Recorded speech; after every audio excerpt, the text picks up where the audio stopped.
Welcome to the Gravity Well podcast with Alex and Jenny. Here, you break down heavy ideas with us to understand their complexities and connections. Our mission is to work through your dilemmas with you, in conversation and process, making our world a better place for all. We acknowledge that we live on the traditional territories of Treaties 4, 6, 7, 8, and 10, the ancestral homelands of diverse First Nations, Inuit, and Métis peoples, whose ancestors have walked this land since time immemorial, and whose histories, languages, and cultures continue to influence our vibrant communities. We pay respect to Indigenous people through our ethical relationship building efforts. Our community agreement asks for genuine conversations, real hearts, open minds, and different perspectives. In conflict, let's rely on our 6W system and live participant feedback. What matters most is finding common ground. We dedicate this podcast to our children, nieces, nephews, grandchildren, and all future generations. The Gravity Well is on YouTube and streaming wherever you get your podcasts. Join us at thegravitywell.net. Welcome. I'm here live with JD Burrows. Thank you, JB, for being here, especially on a holiday day. Didn't think about that when I got so excited to invite Smart Voting Canada here to discuss the election, the 2025 Canadian election. Thank you very much. Thanks for having me. I'm very excited to be here. Great. Yeah. So just to set the stage, I just want a funny story. I went to the Liberal rally in Calgary here.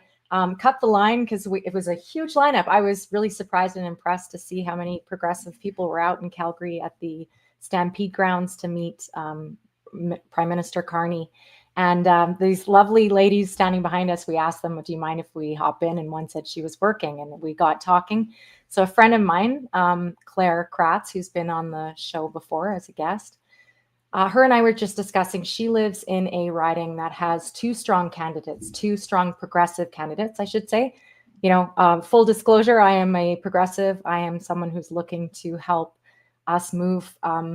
Let's be clear. We're in an economic war, at least with the United States right now. Our country is on the line. It's been made very clear that our country is on the line. And we have evidence that our Conservative Party is aligned with that vision and I know it hasn't been said outright, but there is alignment between those parties. There's evidence I can speak to from, oil and gas executives talking about their connections with Washington, et cetera. So there's lots of reasons to be concerned that the Conservative Party of Canada is aligned with the direction of the U.S. government and potentially trying to annex Canada.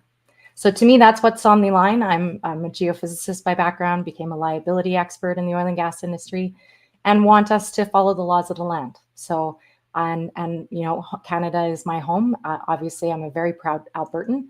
And the last thing I will say is I split the vote. I don't necessarily know if I did that, but I ran in the 2023 election as what I thought was for a progressive party in Alberta. And I'll try and be specific. The riding I ran in went Conservative by 147 votes, and I got 777 votes. So my votes could have swayed the election on the day that people voted. So anyway, that's my backstory and why I'm really excited to be talking to Smart Voting Canada. So JB, would you mind taking a moment, just introduce yourself, tell us about how you started Smart Voting Canada, and then a bit about it itself. Thank you. Yeah. So, hi, everyone. My name's JB. I founded Smart Voting Canada just before the recent Ontario election that we just had. I live in Ontario. Sorry, Albertans, but yet another Ontarian talking to Alberta about what's right and wrong. But I started it just before the Ontario election, but this has been an idea that I had since the 2018 Ontario election. I was a poll worker at the time, and I remember counting the votes in my deep urban Toronto riding, and I'm like, my poll went Conservative. And I didn't understand why. This was one of the most, at the time in Ontario, a very liberal riding, but the riding ended up going liberal, but my poll itself, my particular poll, didn't. And I was like, whoa, this is confusing because I live here. I lived 20 minutes down the road. Like, it was very confusing. And I realized as I counted the votes that, there's a split. We have the Conservative who got, I don't remember the numbers, it was years ago, but say 100 votes. The NDP got 30 votes. The Liberal got 50 votes. The Green got, another 10 votes. And when you added it all together, I was like, oh, this is a split. Like, this didn't represent what the riding or this particular group of people that were assigned to this poll actually wanted in this area. And that kind of said we need to change it. So I originally went to school for political science and journalism and broadcasting. So I had this kind of canning ability to make a thing that kind of works. So I started to build a model. I bought the domain, and over COVID, really, I slowly just picked away at this system that helped determine who was the best candidate to win, to not split the vote, not just at a particular poll level, but also at a riding level and a broader regional or provincial or federal level. Then COVID hit, and I had job changes, as we all did, and I never did anything with it. And then finally, after when Doug Ford called his snap election here, I was like, it's time. It's time to turn this on, and it's ready.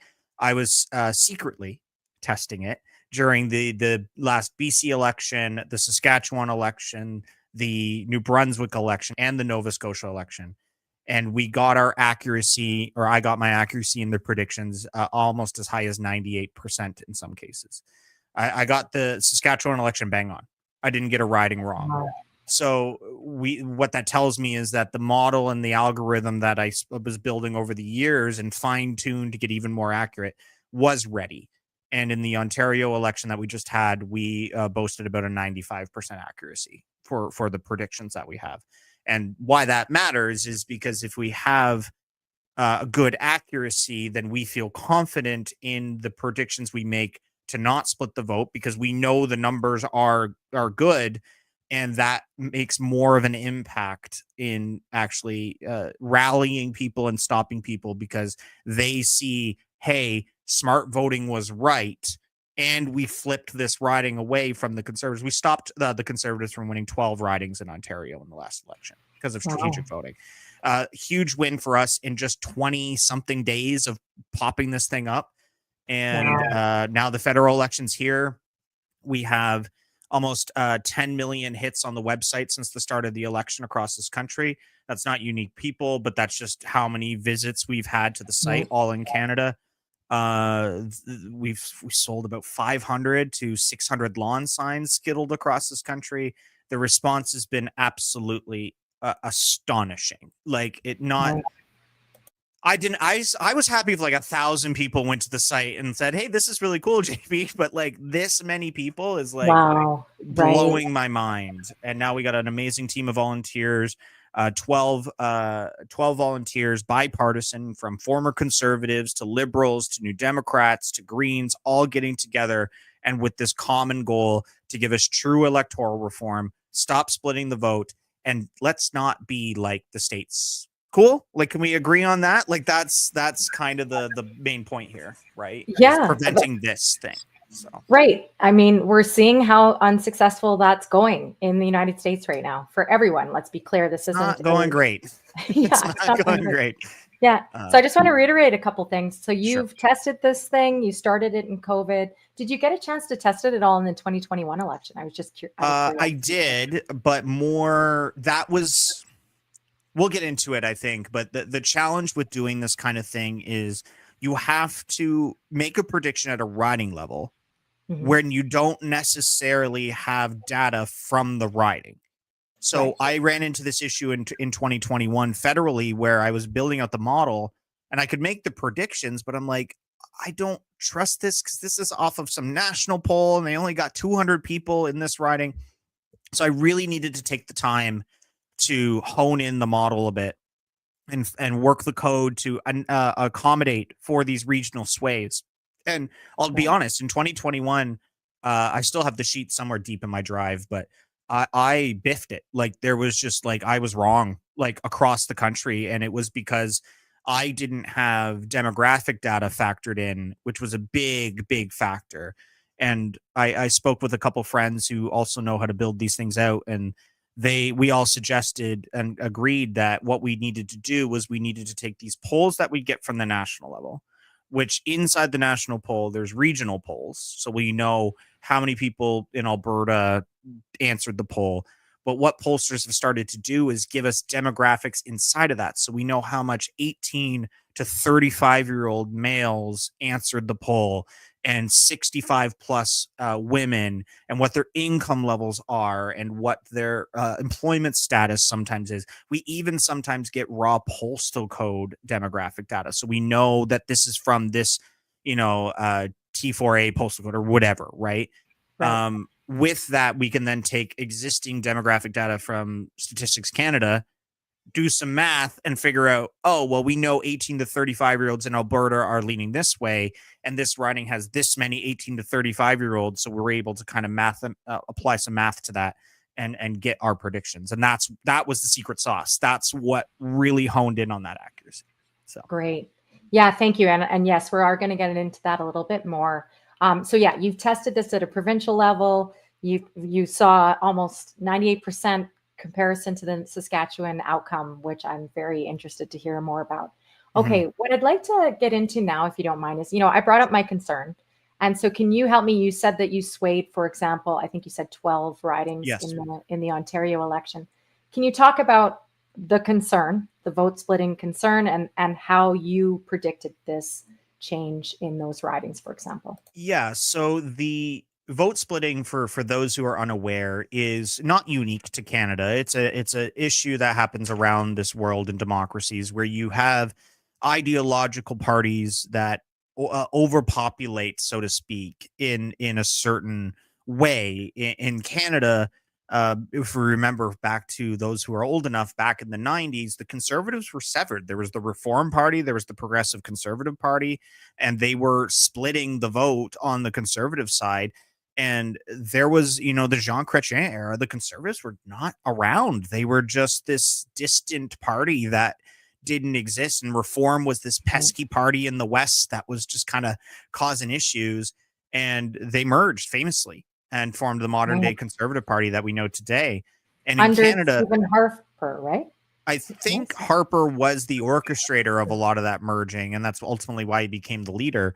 I was just a kid when that happened, so I can't remember too much about that. But now what we have in the modern day political landscape is we have Conservatives aligned. Like they're the right. If you're a right voter, you've got one, two, but the PPC is not really a they don't really have a lot of viability. So really, there's just the Conservatives. The other side, though, you have the Liberals, which Liberals are the Liberals. They're always this can potentially be this strong governing party. But then you got the New Democrats, which has a lot of support in more urban pockets, your Edmontons, Hamiltons, Vancouver Island, Vancouver itself. Even Montreal has a lot of New Democratic pockets in it that can get anywhere between 20 to even 100 and something seats if there's a good leader like we saw in 2011. Then the Greens have been steadily increasing their vote share every election as we've gotten through their progress. And then in Quebec, there's the Bloc, pesky old Bloc that do take votes away from progressive sides.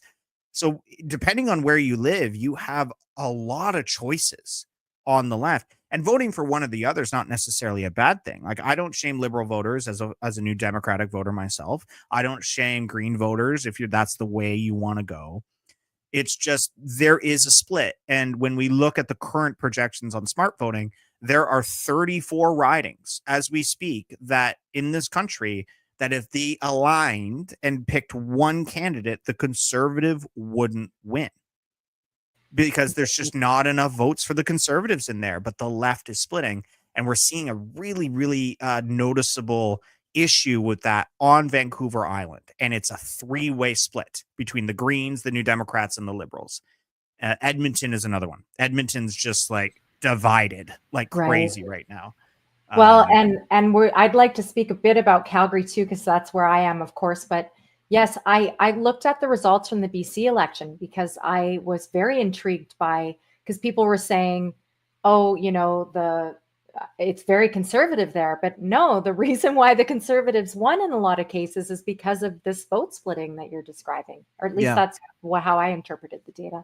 It's not a biasy thing. It's not a partisan thing. It's not anything like that. It is entirely just the numbers. And sure, Right. not every liberal voter is going to go vote New Democrat. Some of them might go vote conservative, and that's fine.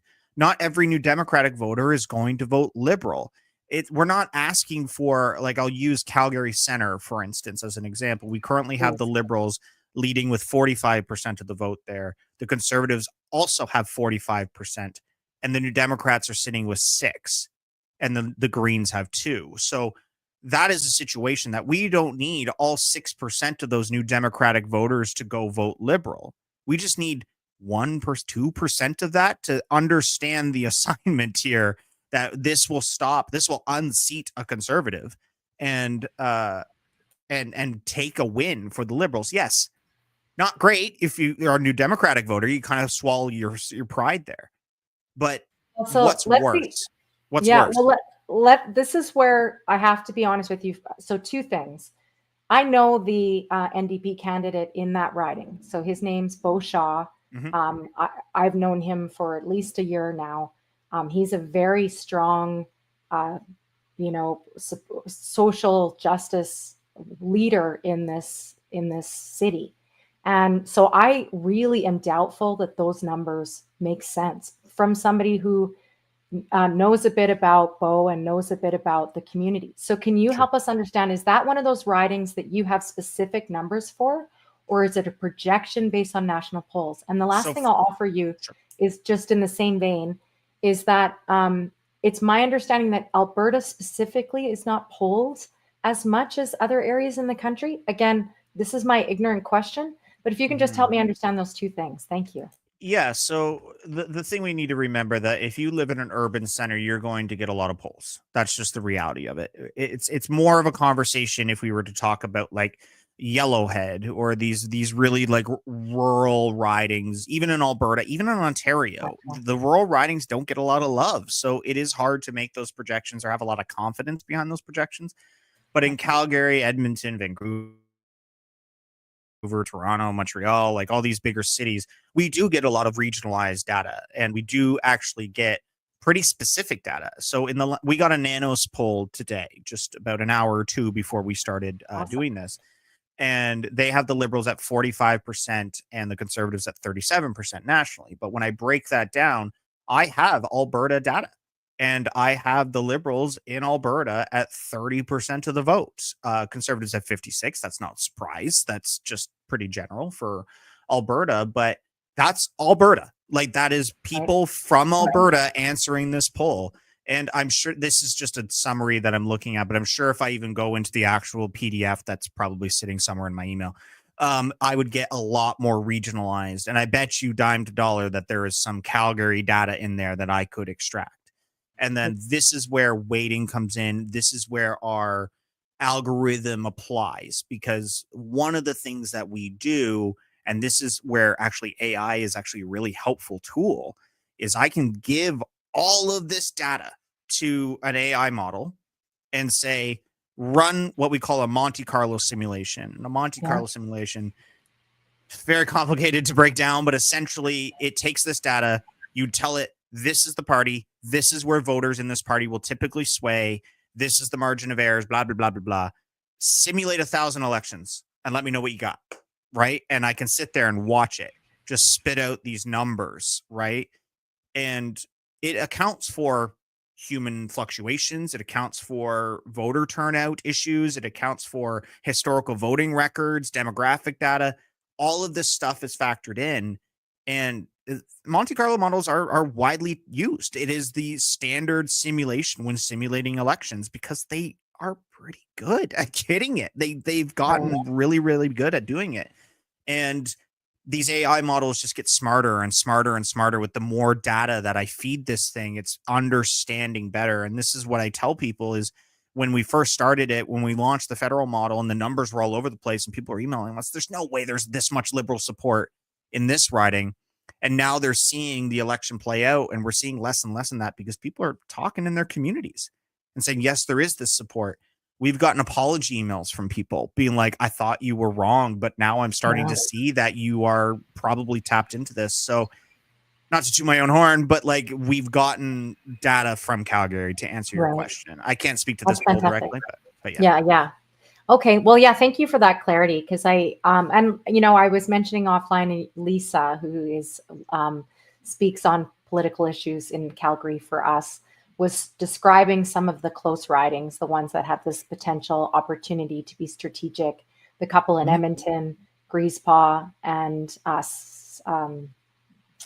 Is it? Maybe you can help me. Is it Center? So we have No. Edmonton Griesbach, Edmonton Manning, Edmonton Northwest, Edmonton Riverbend, and Edmonton West. All are considered toss-ups where the numbers are margin of error. Like it could go either way, flip of a coin, but is a vote split. And 1, 2, 3, 4 of those are existing conservative ridings. One of them is one of the new ridings they created, so we don't really have any Right. data History from on that. It's brand spanking new. But only one of them is an existing New Democratic riding, which is Edmonton Griesbach with Blake Desher. Right. So Yes, and an Indigenous member of the yes. right now. So there's a big push for that on social media to help him get elected. That's one of those. I would love stories. for Blake to take it. I want Blake to win this riding because I think Blake is a fantastic member, and this just goes to show that while overwhelmingly my model is recommending liberals across this country, there are pockets that recommend New Democrats, recommend Greens. I just spent the day in Kitchener Center meeting with Mike Morris, who's the Green Party MP there. One funny little tidbit I will share to everybody, if I can, is if anybody who's worked or seen a member of parliament trying to get reelected is like hanging out with a bunch of squirrels. They just get so distracted from everything because somebody wants to come in and they want to shake their hand, and it's really hard to get a conversation in with them. And I get it. He's trying to get his job back, right? I totally understand it, but it's fascinating to watch just this process play out. And early voting's today too, and we're seeing record turnouts across this country. So anyways, I loved that offline just before we went live, he was talking about how this is the one area, is it in Toronto, that has, it's all green signs? Kitchener. So it's about an hour and a half from Toronto. And yeah, Kitchener Center is a tech town. A lot of big tech companies head offices are in Kitchener. So Google, Deloitte, Skip the Dishes, Uber, you name a tech company, it's got an office in Kitchener. BlackBerry's originally from there, right? So very educated town, very academic town, lots of people who have university degrees or higher. And that's very telling that the Kitchener Center, where all of these people live and work, is voting green, which is kind of interesting to think about when you break it down, but from a demographic perspective. So. Yeah, that's fascinating. And it's very interesting. And, I think it's good to have diverse opinion. Like, this is the thing is I'm a bit nervous about potentially getting fewer parties in the not legislature. What's it called? In the House. Thank you. The House. My goodness. So yes. So where there is an opportunity for there to be a candidate with a different voice, I'm really thrilled to know that, especially that it's playing out in your analysis. So how do users decide? So I'm going to use I looked up my writing from last election, the 2021 election. There was about 31,000 people that voted conservative, and just over, I think it was 22,000 that voted differently. Okay. Mm-hmm. And so I voted NDP last time. I've voted every party pretty much. I've voted Green. I've voted Conservative even in some cases. But I'm looking to vote Liberal based on my own assumption of the candidates I see, and then also based on your analysis. So that's one example. I'm in Calgary Signal Hill. It's not one of those ones that's looking like it's close, but you never know, right? Wow. But anyway, crazier things have happened. Crazier things have happened. Yeah, that's right. Yeah. So, but can you help people understand how to use your system? Can you walk them through the smart voting system? So the beauty of smart voting is we do all the heavy lifting for you. We've done the math, we've done the analysis, we've done the number crunching, and we've based our numbers off of data. And I want to make it clear to people. Oh, am I gone? There I am. I'm back. Sorry, let me just repeat that. So we sorry about that. That's okay. We base our analysis off of data. I'm not sitting here with my spreadsheet, my master sheet, as we call it. My master sheet's our Bible. Nobody sees it. There's only a few people that have access to that sheet because it's a very powerful sheet. But um, we have a bylaw in our organization that sheet cannot be touched by any human. It is used as a reference tool to see what the model spits out. This hits my email box from our system that generates this sheet around noon Eastern every day. I look at it for a bit, look at some trends, see where things are going, and I put it up on the site, and that's that. This system automatically picks who the right person is, who's the statistically best person to beat the conservative candidate in that riding or prevent it from going conservative, depending on your situation. And it does that through a bunch of different logic and rules. For the first things first, it's told never to pick a conservative. And the second thing is it looks just at the numbers. Who has the highest percentage? If the Liberal is sitting there with 50%, the New Democrats at 49, and the Green, that's too high of numbers. But if it's close, it'll always favor the highest person. Now, if it's tied, if the numbers, 35-35, right? It looks at the swing, and a swing statistic is how much that candidate has grown or decreased since the start of the campaign, because that is a sign of momentum. Oh, wow. Yes. How is that candidate growing? And there is some cases where this upsets people because they look at our numbers and like, we've been an NDP stronghold, or NDP's always been second forever. But the NDP's polling numbers, not just nationally, but regionally across this country, are decreasing. So when we have to break a tie, who are we going to pick? Are we going to pick the Liberal candidate who is climbing in the polls, or are we going to pick the New Democratic candidate who's decreasing? And that's that tiebreaker. If that is tied, it always goes to the incumbent if the incumbent is one of the people that is in the mix here. So we do favor incumbencies because incumbencies do matter. They do have a factor. Yeah. Even on top of that, incumbencies are weighted in the model. So there is a couple situations where Hamilton Center was a lot like this for a while, where Matt Green was actually losing in the number technically to the conservative, but because he was the incumbent and he's a popular incumbent, he was weighted heavier. So technically he was 2 points down, but we were still saying that he's probably going to win because of the incumbency bias and candidate popularity. Obviously, leader seats have a big weighting. Like Pierre Poilievre's seat in Carleton is going to have a heavy weight for him because he's the incumbent. Mark Carney's seat right next door in Nepean is also weighted heavy for Carney. Jagmeet Singh, unfortunately, is probably not going to win a seat even with his weighting. He's just not there. Wow. He's third in his own riding. And Elizabeth May's riding in Saanich Guelph Islands in Vancouver Island. It's been ping-ponging back and forth between her and the conservative. She's there, but another example where the weighting for her is playing her favor. It's tough. It's how do you determine popularity, right? That's the hardest thing for us to make a prediction is how do you determine a candidate's popularity? And some of that just comes from how many times they appear in the media. Where do they sit in the House? Are they a prominent member? Are they a cabinet minister? There's ways that we can do it. And after the Ontario election, that was the first thing we looked at was our weighting right? And then we can tweak that to be even more accurate. And what did you find? In Ontario, we were pretty good. We got the weighting for the candidates pretty good. There was a couple that we missed. We underestimated the New Democratic support, we overestimated the New Democratic support in Hamilton, and we underestimated the New Democratic support in Toronto. We missed that.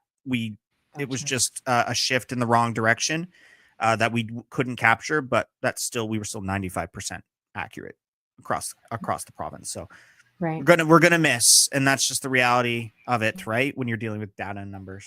Yeah, of course. And, there's just so many things at play. Like you're saying, to hear Jagmeet Singh might not make it in. This is the reason why I think, to your point about, our discussion about Beau Shaw's riding, I think that has a lot to do with it. The feeling in Alberta, and I think probably nationally, I am curious to know this, is I don't understand why we tear down the Liberals as a progressive party like I'm talking about the new Jagmeet Singh going after Justin Trudeau in ways that don't serve the country. It's showing something Yeah. that, and I think that's something that hasn't landed well with a number of Albertans. I think we've said, what are we doing here if we're not trying to work together and be more honest about what's going on? Because, there's a climate crisis and real affordability crisis happening, and it's not honest to try and level the playing field and just go after the incumbent. As you're saying, we've got a Liberal Party.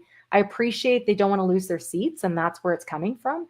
But it doesn't talk. And I have to say, I'm going to correct myself a little bit in saying I was really impressed with Jagmeet Singh in the debate last night. I thought he did an excellent job of holding Pierre Poilievre to account. And I think he did an excellent job of being honest, as did Carney, in my opinion, back with Jagmeet. He gave him a couple, yes, you're right, sirs. You know what I mean? So anyway, that's what I want to see more of. And it can happen. The Liberals and the Democrats can sit at a table together and talk. Right. Yes. And unfortunately, as a very progressive individual, I call myself a democratic socialist. I am a political orphan in this country. There is no party that really truly represents who I am as a person. Overwhelmingly, that's just been the New Democrats over the years because they're just kind of the closest, I guess. But I've never voted Liberal in my life. This will be the first election that I'm voting Liberal because it's just the right thing to do. But coming from me, somebody who is an anti-capitalist, doesn't like, is all into socialism, I'm looking at the Liberals and going, guys, they're fine. They're not great. I have my reservations. I have my concerns, 100%. But I look down to my friends down south. I have family in the United States. I have friends in the United States. I used to go to the United States a lot for work. It's not the United States that I remember. And I don't want that. And if that means I got to vote for the banker, I'll vote for the banker. Well, and I don't know. It sucks. It's a pit in my stomach, but I got to do it. It's just, I got to do it.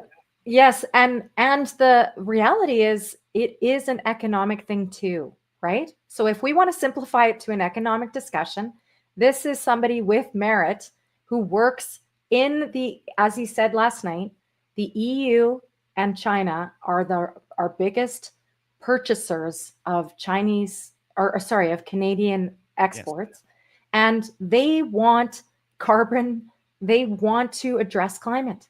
The reality is these are our biggest economic opportunities. And as I think he rightfully said last night, we will hurt the industries by contributing to something that isn't going to have a purchaser. A phrase that's been coming up for me this week is the road to hell is paved with good intentions. You can have the best intentions for an industry to help them, continue. Yet if there's no purchaser, that's not helping them either, right? We need to face that reality. And so I think that's where I can get aligned with, I've had people say, oh, Carney's going to take the party to the center. We've been subsidizing the oil and gas industry more than any country in the G20. This is not, we need to help. And I will say that at least with a Liberal government, we know that they will listen to public pressure. And that's the concern we have. Yeah. I agree. Sorry, continue, please. No, that was all I was going to finish with is that's my concern I have from the Conservative Party of Canada is that it's not an honest conversation. What's happening in the States that's the thing. And I got to take a page from the great Rick Mercer, who knows politics in this country like nobody else. Right. On top of being a very funny man, he's got his finger on the pulse. He knows what people are talking about. And he did a podcast last year sometime, right when we started to go, oh, it's election year 2025. Like now we got to start to pay attention. And he said it best that a lot of political commentators, people who've worked in politics, Rick Mercer himself, myself included, know who Pierre Poilievre is. I remember Pierre Poilievre when I worked on the Hill. He was a junior member at the time.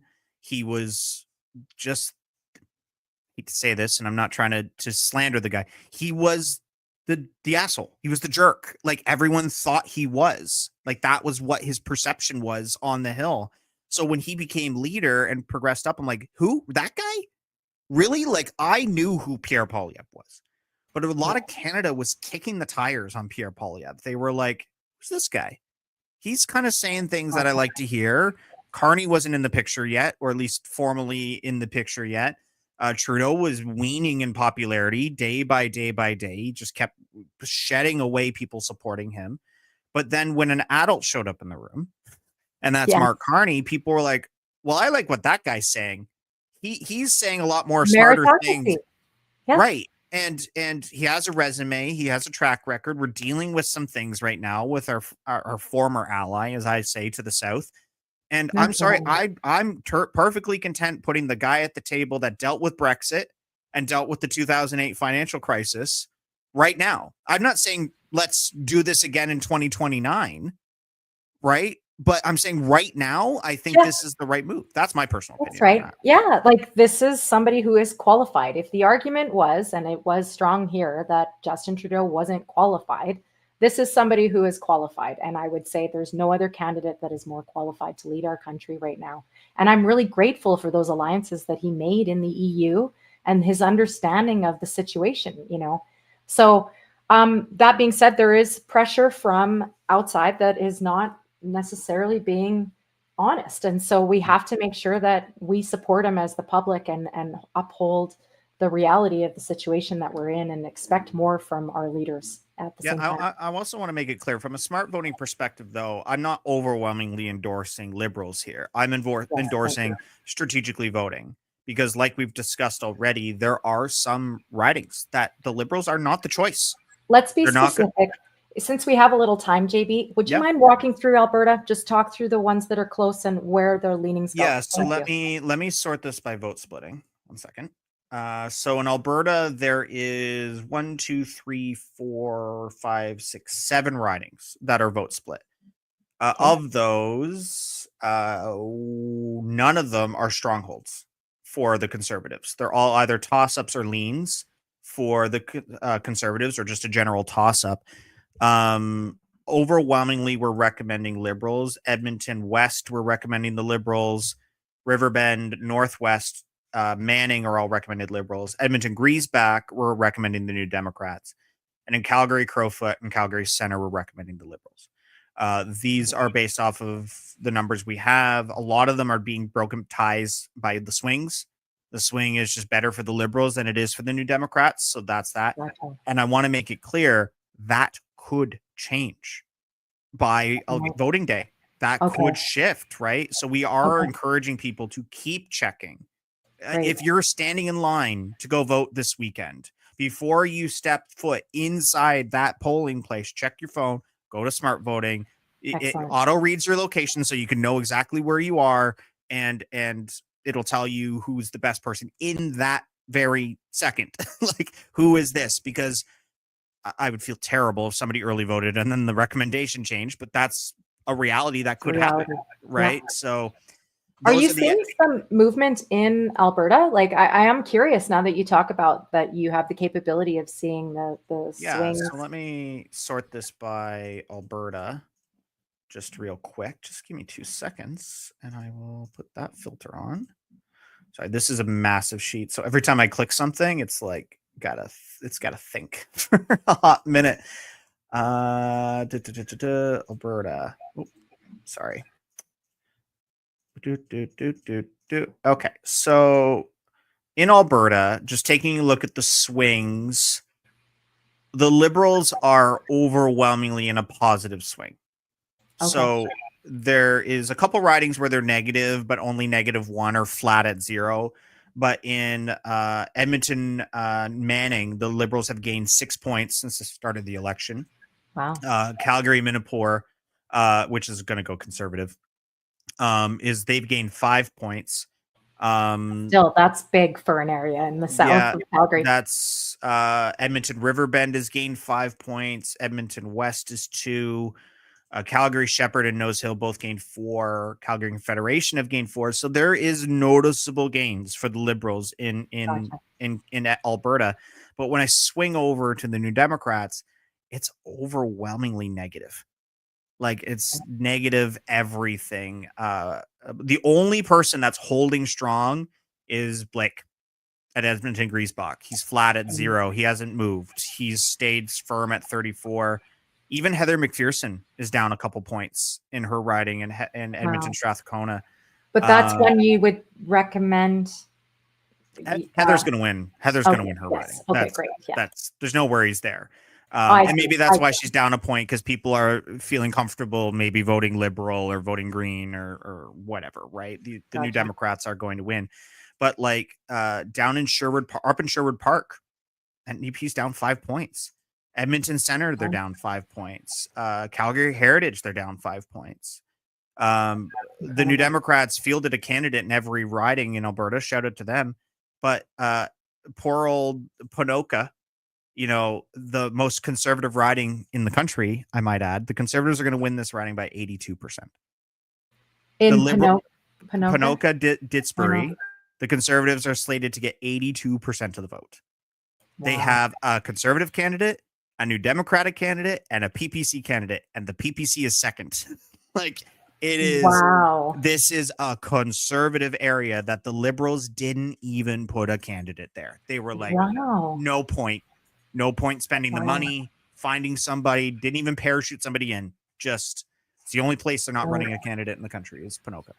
That is so interesting. Well, thank you so much. This is super helpful, JB. I've really appreciated learning from you. So any other thing that anybody needs to do on your site? So you don't take in any information from voters. It's all just about the candidates and what's happening. So we don't collect any user data. We don't keep any of that. If you do share your location with us, it's in the moment. We don't store any of that. It's not saved in some secret thing. We are, if I can take a minute to talk about our long-term plans, because we've been getting a lot of questions like, election's over, what are you guys going to do? Like, what's your next step? The next election is not going to be for 4 years. Obviously, we're going to be there if any provincial contests pop up. There is, the potential of Alberta. I don't know what the hell's going to happen in Alberta over the next few years here, but hopefully an early one. I don't think Danny's going to make it for till the end of her term, to be honest. Quebec, it might be having an election this year, end of this year or early next. They have to have one next year. And there's all these premiers resigning in Newfoundland and PEI, so there might be something in the Maritimes.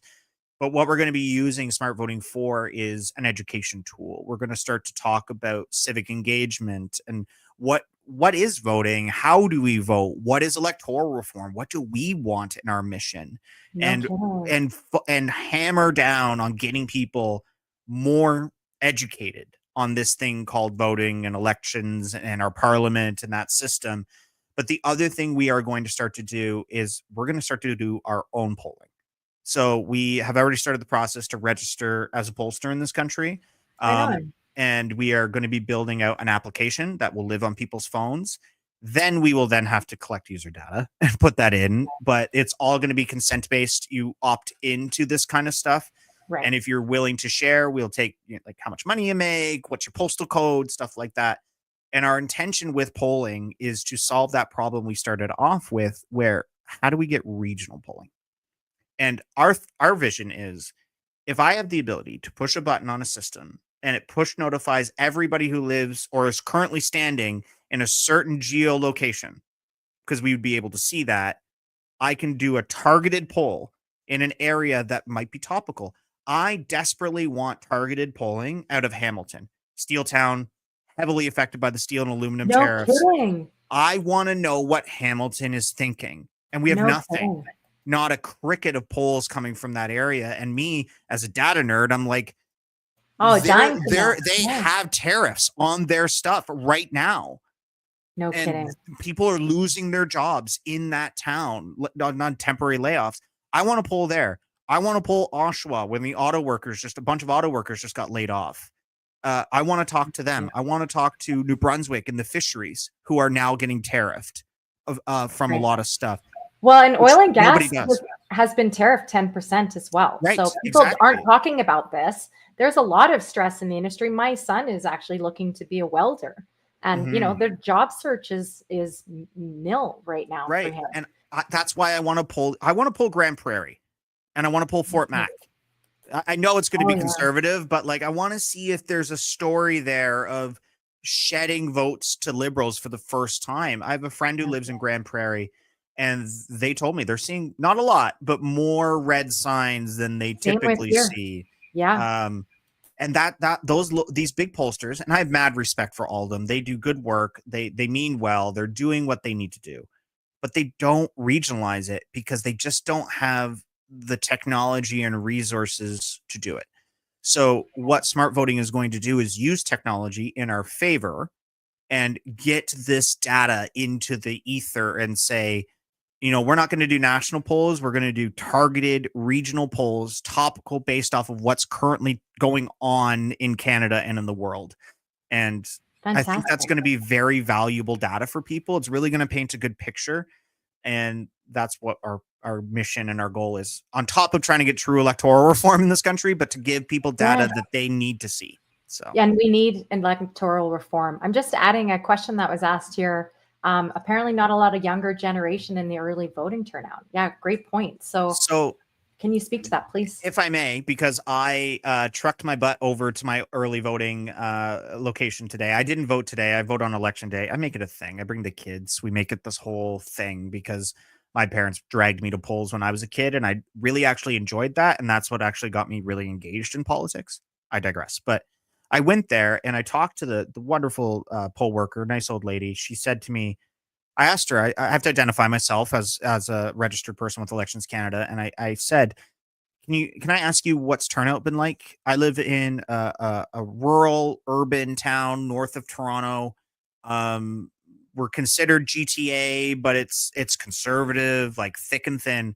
And I'm driving around town, driving my kids to school, taking them to swimming, and I'm like, there's a lot of red.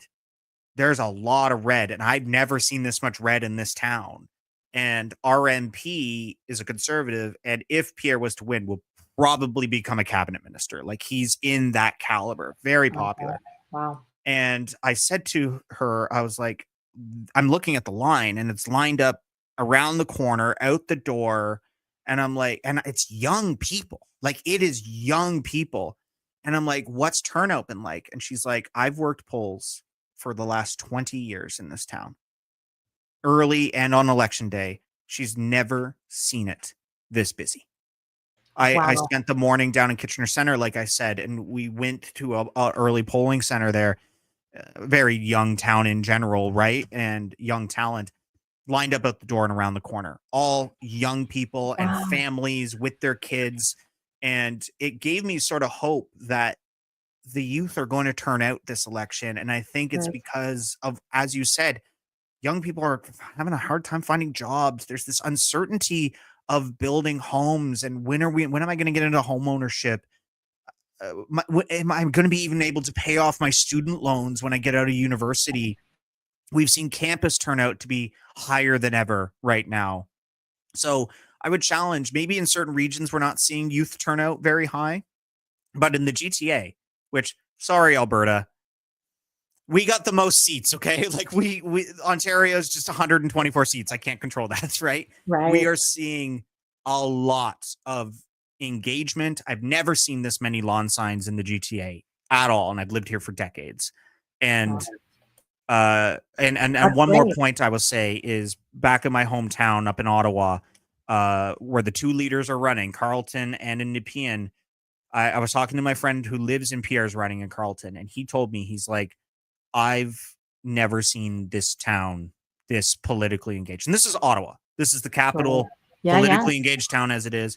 Well, there was Markham Hislop, who's a friend of mine that hosts a podcast. He had a conversation with a pollster, and he was saying this swing that between the Conservatives to the Liberals is the biggest swing in the Canadian history, is what he was describing. And potentially in the world. Like, it's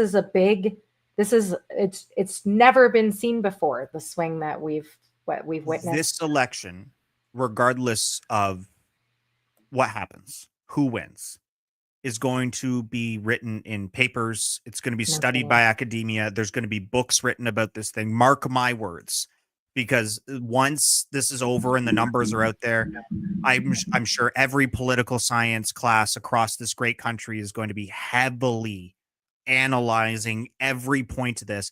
And one area I really want people to watch on the night of the 28th when they tune in to see the results is Ottawa. And there's a very good reason for that. Yeah. One, both leaders are there.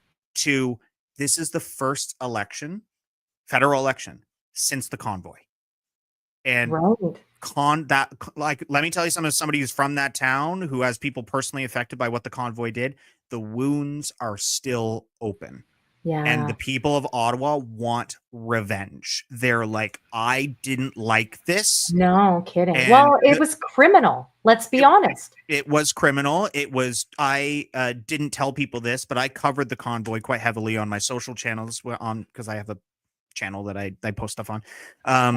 And I told people I was in Toronto that time, but I was on the streets of Ottawa. I was watching people. I went home, spent time with my friend who lived right downtown, and we were out on the streets every day, not protesting, not supportive of the convoy, but just there. And we ended up having to go stay at his uncle's because the horn noise was too high. And it was torture. It was torture. And the people of Ottawa have not forgotten that. They are tired of this. And Pierre gave coffee and donuts to these people. And that city is going to be one to watch because those wounds are still open. And I think turnout in Ottawa might even eclipse 90%. Like, people are ready to go there. Very cool. Which is crazy to think about, that we could have a region that has a 90% turnout, but we'll see. No kidding. Wow. I'm excited. JB, I'd love to do a follow-up after the election. And yes, let's do it. Okay. I did want to say one more thing, and this is a bit of a different, or like same topic, but a little bit of a reach, because you helped me remember I wanted to talk about UK and France, if we can, quickly. Yeah, because it's my understanding, again, I'm not a political person, I told you that, but geophysicist. So France, I understand, got the first minority government ever. Is that right? They've had it before, but they have coalition rules. So if you don't get a majority, you have to make a majority. So they are forced to coalition in some capacity, not at the presidential level, but at their regional levels. They have to do that. So and then the UK as well. And actually, struck a chord with me because I was looking at their results, and when you look at the age group distribution of who voted for the Labour Party, it is primarily the youth. The youth came out to vote in the UK, is what I interpreted. Big time. From that. Huge numbers. So can you talk a little bit about how they did that? Because there was discussion. I remembered hearing that there were candidates that actually dropped out of the race. You want to know?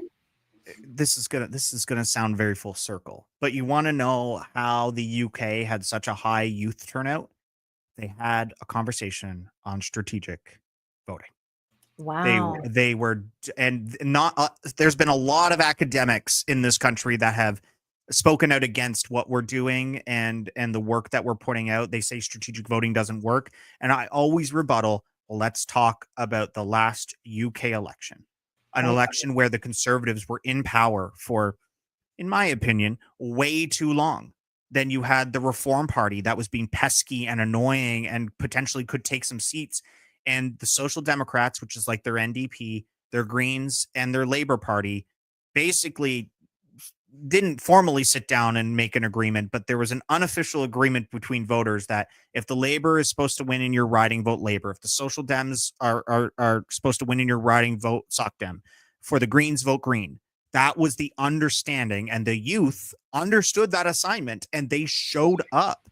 It's like the GameStop thing, but in voting almost. It was unreal to watch. I covered the UK election live on my socials, and I was like, I'm going to be up until, this is 6 hours difference. I'm going to be up until so much late in the day. I was done by 5:30 in the afternoon because I was like, it's called Labour majority.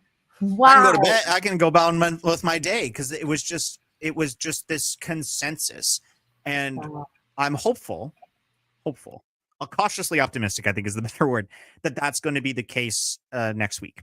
I think we are 10 days away from this thing, seeing reports from across coast to coast to coast of the early voting numbers just in every corner of this country being 4 hour. We got a report from somebody in Montreal that they early voting, and it took them 4 hours to get to that Right. to get the pen on a paper. That's And incredible. and they looked around, and it was all young people and families and middle-class individuals just enjoying their day off. It's a beautiful day in this area of the country too. It's 22 degrees. I'm seeing people walking down the streets in my small town with their voter cards in hand and their kid in another hand going to vote. And statistically speaking, early voting favors progressives. That's Right. just the Yes. number. That's the Right. numbers. Yeah. Some vote conservative. I'm not going to say they don't, but early voting overwhelmingly favors progressive voters or vote parties and candidates. So I'm optimistic that we will be able to have a UK, and I'm optimistic that Canada will make the right choice to this year. We are at our deciding point. I've been telling my American friends, they asked me like, what's the point? What's the importance of this election for you guys? I'm like, this is our 2016 for you guys. You guys had to make a choice. Now you picked Donald Trump, bad choice, but you got like, this is our point in time where we are going to tell the world that we're okay with populism and hyper conservatism, or we're going to pick the boring banking dad, right? Like that's the decision. And as somebody who had a boring dad, I look at Mark Carney and I go, okay, I'm okay with him leading. Funny enough, fun story, if I may. I ramble a lot. So I apologize. When Mark Carney gave his victory speech and his daughter came up on stage and said, "Dad burns me CDs on my birthday still." Aw. My dad does that. And I'm like, damn it. I'm going to be voting liberal. Like that was my deciding point. I'm like, damn it. Like, That's that great. was my point. But I had somebody said they were voting for me for my Converse shoes, so I get it. Yeah, no, this is as you were talking, I was thinking about how relieved I am to have somebody like Carney who's stepped up to lead this country. So I'm really grateful for that. And I'm grateful for this effort that you've done, JB. I think it's necessary. We need a lot of reform. You said this. We need a better, not first past the post strategy in Canada. And we're not going to get there by folding down to two parties. So look at your riding, pay attention to the swing voting, make sure you know that which candidate is leading, and support the candidate that is going to at least lead us to a place where we can work together and be held accountable at the end of the day. Yeah, I think that's a very good point, and I want to make it also clear that despite you go to my website, or you go to our website, I should say, more work is being done by our volunteers than me some days, but we go to the website and you look and you see, oh man, I don't want to vote liberal. And if you don't want to go in and vote liberal, if you still want to go vote New Democrat or Green or whatever, even if you want to vote conservative, I will never shame anybody for voting. I think as much as I will sit at a table and I will vigorously disagree with a conservative, I will never be able to vote conservative in my life because I fundamentally do not agree with the things that they want to do. But I will never shame anybody in voting that way. I will never, and I just want people to vote.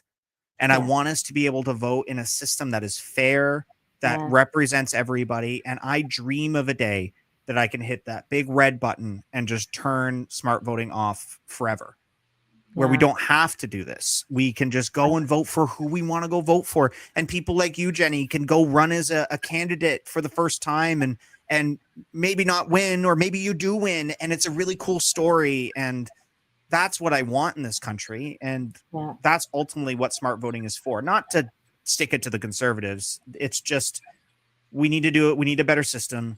And the only way we're going to get this system, because the candidates don't want to do it, the parties don't want to do it. They say they do, but they don't want to do it. Is it's going to take us doing it for them. And what this model does is it basically is proportional representation in a nutshell. We're forcing proportional representation on the electorate. And that's an excellent point.